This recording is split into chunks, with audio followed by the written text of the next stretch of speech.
this video, we're going to be discussing properties of congruences. We said earlier that congruence modulo n behaves, in many important ways, the same way equality does. Specifically, we could prove that congruence modulo n is an equivalence relation, which would require checking the following three facts. Given any integer a and b and c, and any positive integer n, the following hold. A is congruent to a. If a is congruent to b, then b is congruent to a. And if a is congruent to b and b is congruent to c, then a is congruent to c. In other words, congruence modulo n is reflexive, symmetric, and transitive, so is an equivalence relation. You should take a minute to convince yourself that each of these properties here actually hold of congruences. Try explaining each using both the remainder and divisibility definitions. Next, consider how congruences behave when doing basic arithmetic. We already know that if you subtract two congruent numbers, the result will be congruent to 0, or be a multiple of n. What if we add something congruent to 1 to something congruent to 2? Do we get something congruent to 3? Hey everyone, real quick, I just want to mention that this video is a part of a whole course that I made. You can find a link to this entire course in the description below and make sure to click on that subscribe button. All right, let's look at some of the properties of the congruence relation to answer these questions. So suppose A is congruent to B and C is congruent to D mod n. They both have to be congruent mod n. That's really important. Then the following hold. A plus C equals B plus D. Essentially, you can take those two congruences and just add them together across the equal symbol.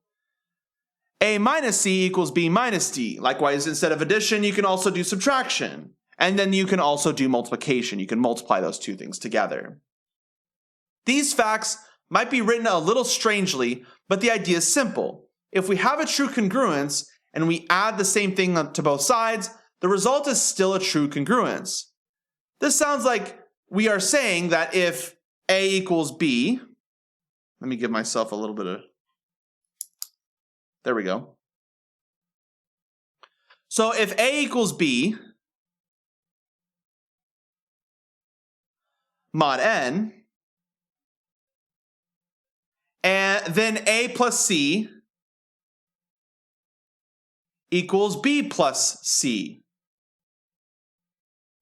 mod n. Of course, this is true as well. It is the special case where C equals D using property 1 here. But what we have works in more generality. Think of congruences as basically being equal. If we have two numbers which are basically equal, then we add basically the same thing to both sides. The result will basically be equal. This seems reasonable. Is it really true though? Well, let's actually prove this first fact here, this one right here. We're going to prove this. There we go. So here's the proof. We're going to suppose that A equals B mod n. And that C equals D mod n. That means that A equals B plus K times n and C equals D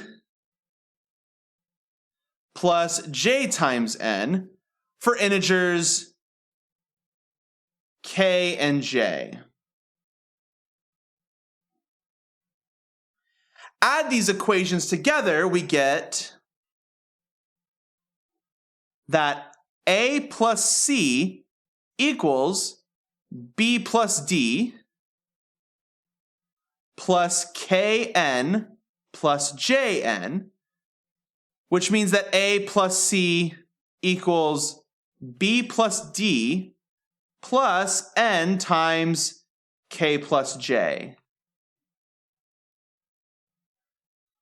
which is just a multiple of n, by the way. So a plus c equals b plus d plus j plus k times n, or in other words, a plus c. Let me clean this up a little bit.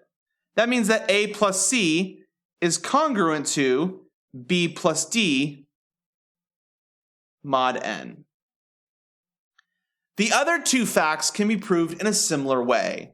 One of the important consequences of these facts about congruences is that we can basically replace any number in a congruence with any other number it is congruent to. Let's do an example together. Here we're going to try to find the remainder when 3 raised to the 123rd is divided by 7. So what that means is we're trying to find the smallest x such that x is congruent to 3 raised to the 123rd power mod 7. Now we're going to try to reduce 3 raised to the 123rd power mod 7.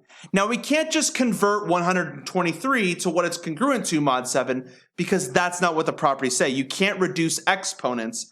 Those were not among the properties. So in this case, we're going to have to fiddle with this number in different ways. Now 3 raised to the 123rd power is actually equal to 3 cubed raised to the 41 power. Since 3 times 41 equals 123, by the law of exponents, I can do this. And now this is just 27 raised to the 41. But we can reduce 27. We can't reduce 41, but we can reduce 27 mod 7. And so that would be, I believe, 6 raised to the 41 power. Now, what do we do from here? Well, we might notice that 6 squared is 36, which, by the way, is congruent to 1 mod 7. And working with 1 is a great number to work with.